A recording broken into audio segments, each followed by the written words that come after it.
And who came up with it? Lebedev, the prince, fine ones they are, palatial minds.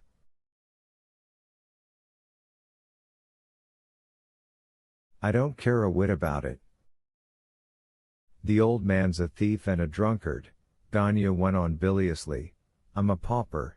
My sister's husband is a usurer. Aglaya had something to covet.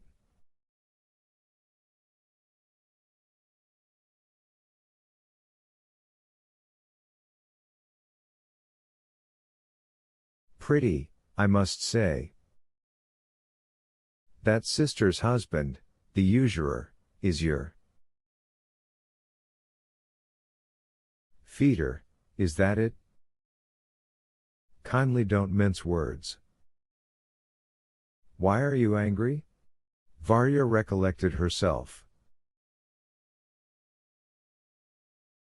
You don't understand anything, just like a schoolboy. Do you think all that could harm you in Aglaya's eyes? You don't know her character. She'd turn her back on the foremost suitor, but she'd be pleased to run to some student in a garret and starve to death. That's her dream.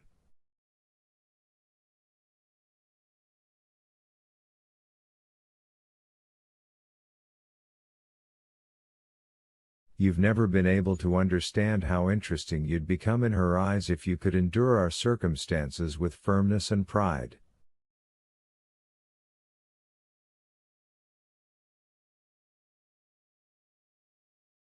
The prince caught her on his hook, first of all, because he never tried to catch her and, second, because in everybody's eyes he's an idiot.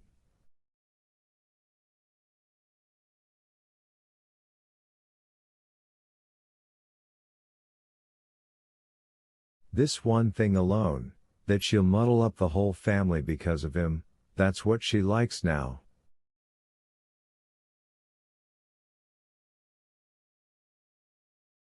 Ah, none of you understands anything. Well, we've yet to see whether we understand or not, Ganya muttered mysteriously, only all the same I wouldn't want her to find out about the old man.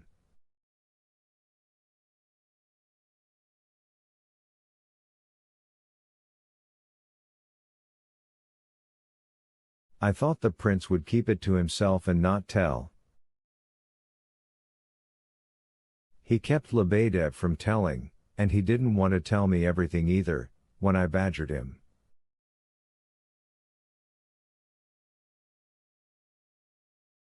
So you can see for yourself that everything's known already even without him. But what is it to you now? What is there to hope for? And if there were any hope left, it would only give you a look of suffering in her eyes.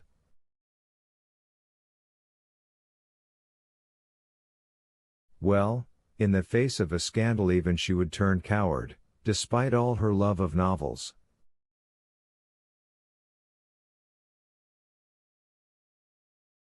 Everything up to a certain limit, and everybody up to a certain limit, you're all the same.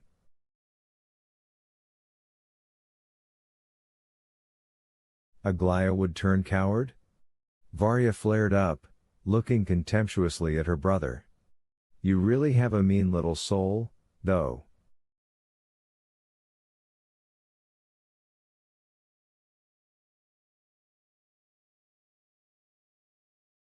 None of you is worth anything. She may be funny and eccentric, but she's 1,000 times nobler than any of us.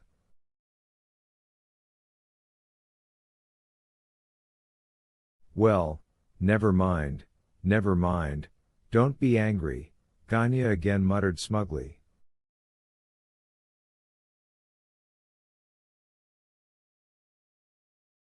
I'm only sorry for mother, Varya went on. I'm afraid this story with father may get to her. Oh, I'm afraid.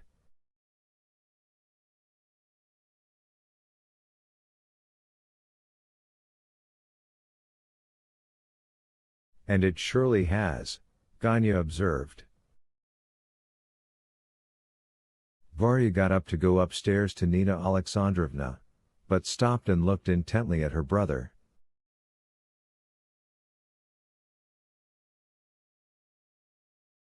Who could have told her? Hippolyte, it must be. I suppose he considered it his prime pleasure to report it to mother, as soon as he moved in with us.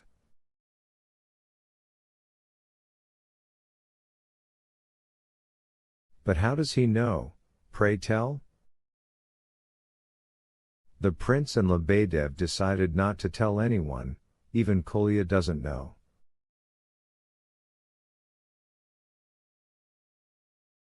Hippolyte?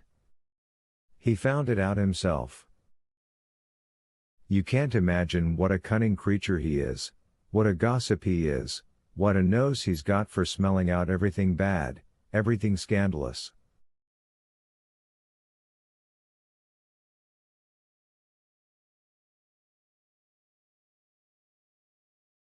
Well, believe it or not, but I'm convinced that he's already got Aglaya in his hands.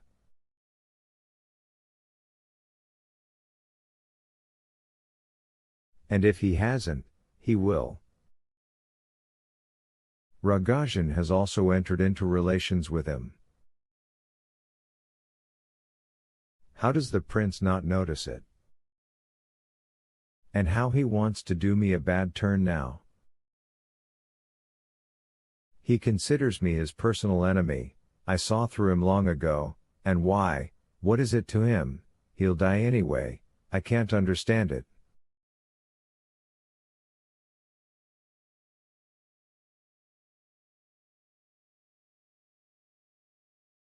But I'll fool him, I'll do him a bad turn, and not he me, you'll see.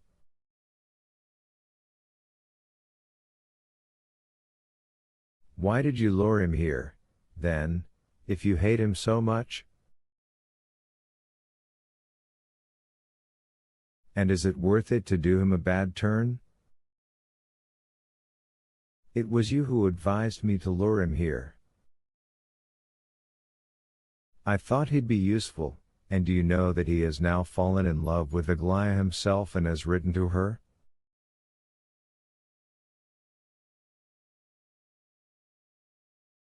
They questioned me, it's just possible that he's written to Lizaveta Prokofyevna, too.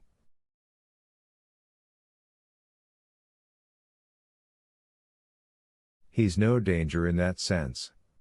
Ganya said with a spiteful laugh. However, there's probably something else in it.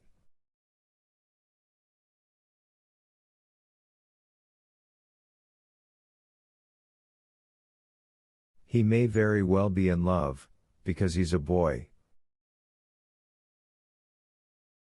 But he wouldn't write anonymous letters to the old lady. He's such a spiteful, worthless, self-satisfied mediocrity. I'm convinced, I know for certain, that he represented me to her as an intriguer, and began with that.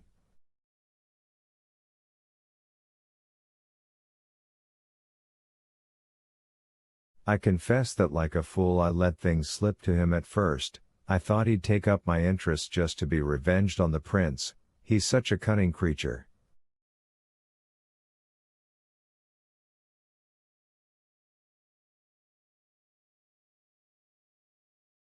Oh, now I've seen through him completely. And the theft he heard about from his own mother, the captain's widow.